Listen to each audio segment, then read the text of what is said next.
매일 성경 누가복음 8장 26절에서 39절까지 내용으로 천하보다 귀한 한 영혼이라는 제목으로 말씀드리겠습니다.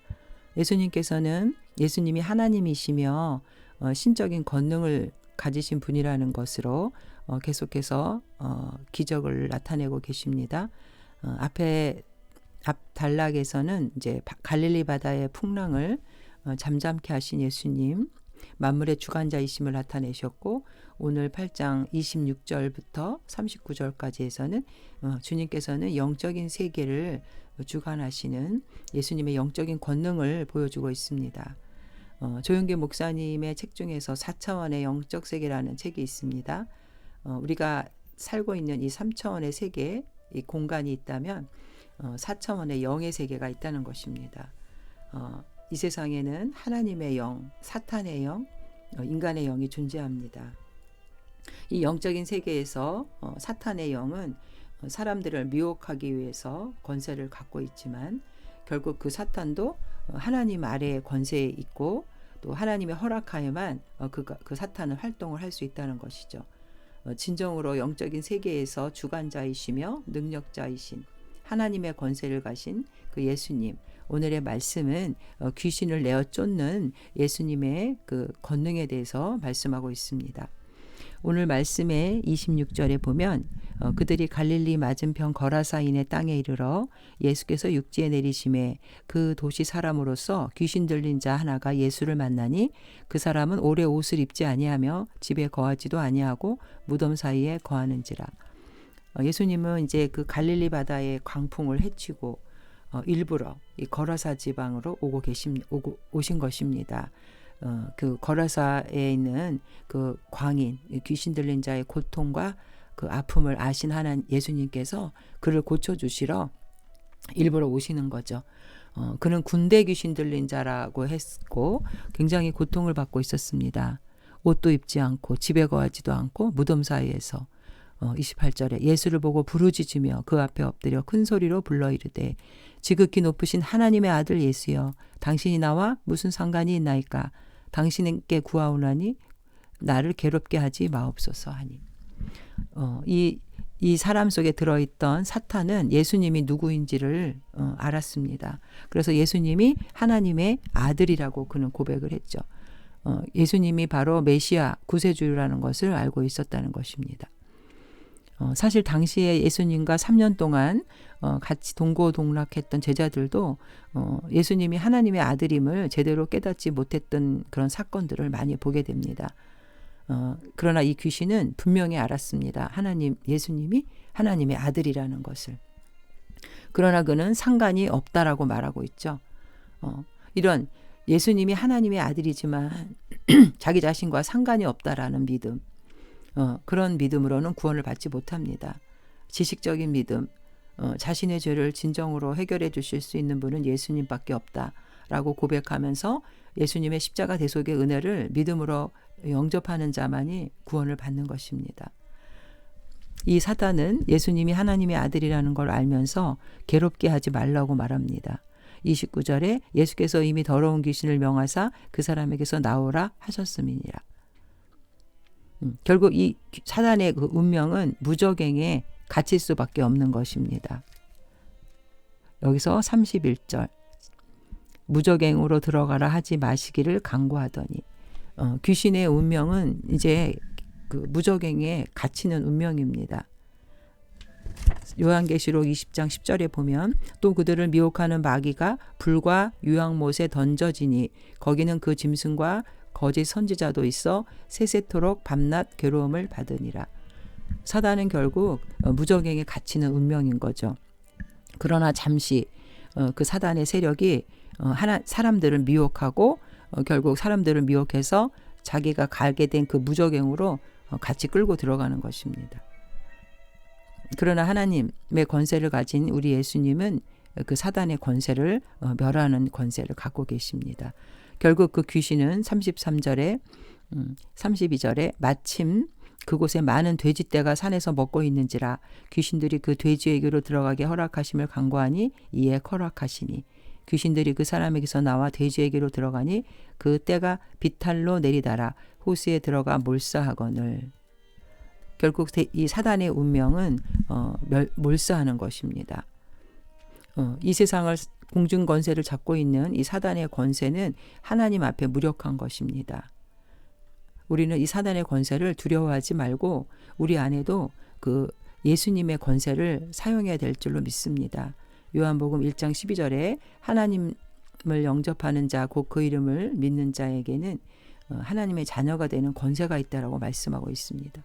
그 권세란 바로 우리 인간의 영으로는 귀신을 내어 쫓을 수 없지만 그 예수님의 영, 예수의 이름의 권세로 우리가 마귀를 쫓아낼 수 있다는 것입니다. 예수님께서 십자가에서 고난을 받으시고 다시 부활하신 것은 마귀의 사망 권세를 이기신 것입니다. 우리가 이 하나님의 말씀을 통해서 예수님을 영접하고 예수의 영이 우리 안에 있는 자, 말씀으로 무장하는 자는 사단의 권세를 이길 수가 있고 쫓아낼 수가 있습니다. 결국 이 사단이 돼지떼에 들어가서 몰사했을 때 이 사람들의 반응이 나옵니다.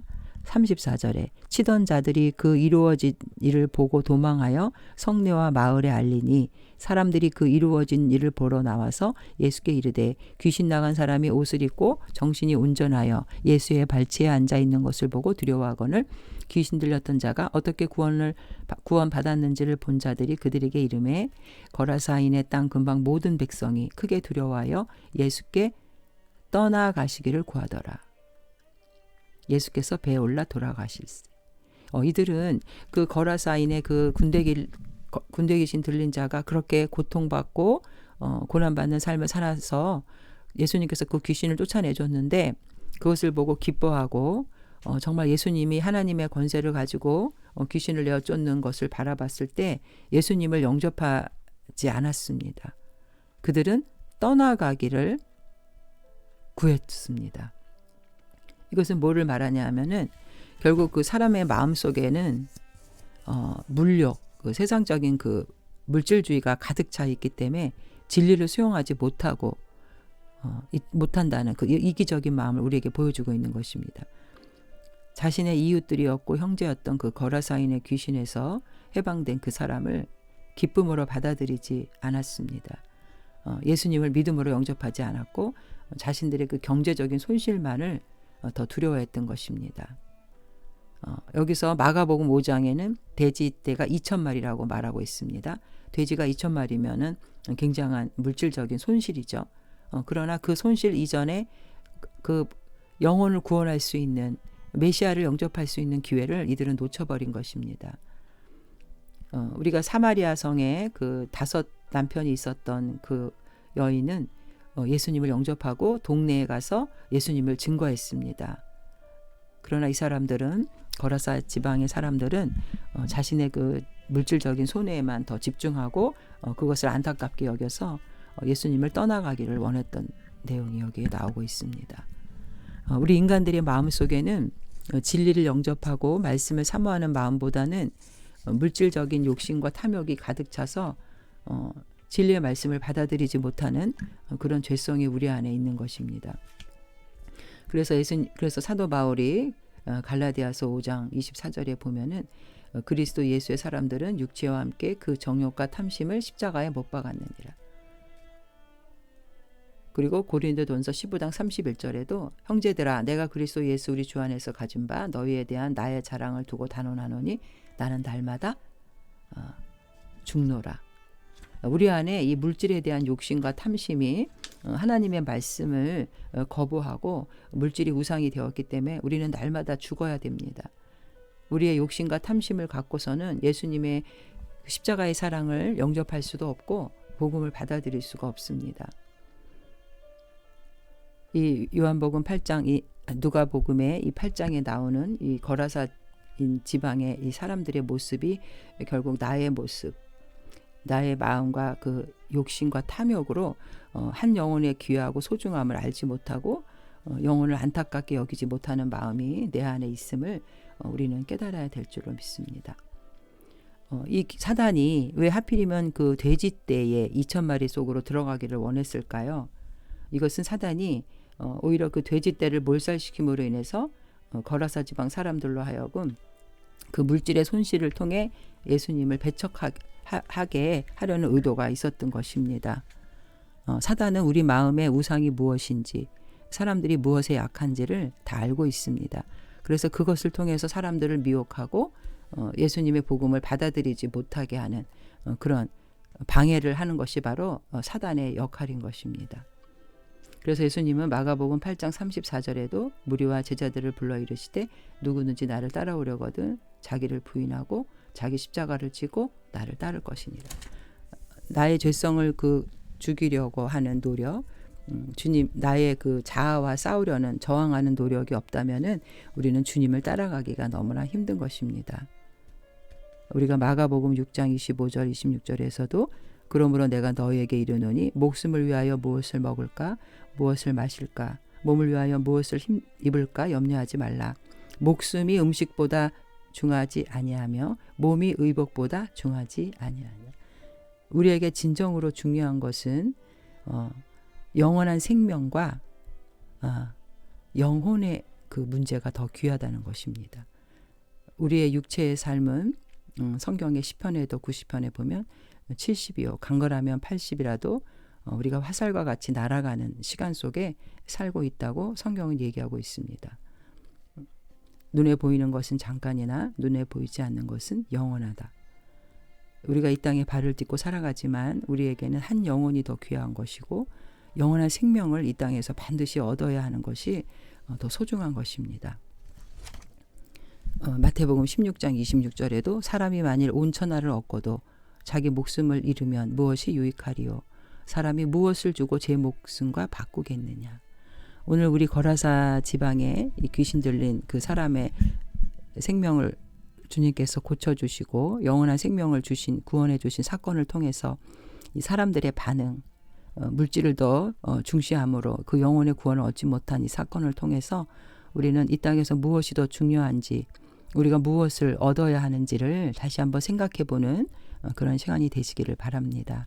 그리고 이 거라사 지방의 이 귀신 들린 자는 38절에 귀신 나간 사람이 함께 있기를 구하였으나 예수께서 그를 보내시며 이르시되 집으로 돌아가 하나님이 내게 어떻게 큰 일을 행하셨는지를 말하라 하시니 그가 가서 예수께서 자기에게 어떻게 큰 일을 행하셨는지를 온 성내에 전파하니라.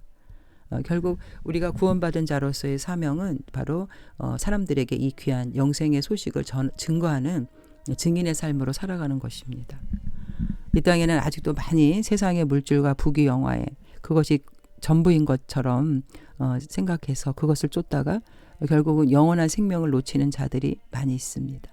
우리는 진리를 통해서 예수님을 영접하고 영원한 생명을 얻은 자들로서 이 생명의 복음을 증거하는 증인의 삶으로 살아가는 저와 여러분 되시기를 주님의 이름으로 축원드립니다. 아멘.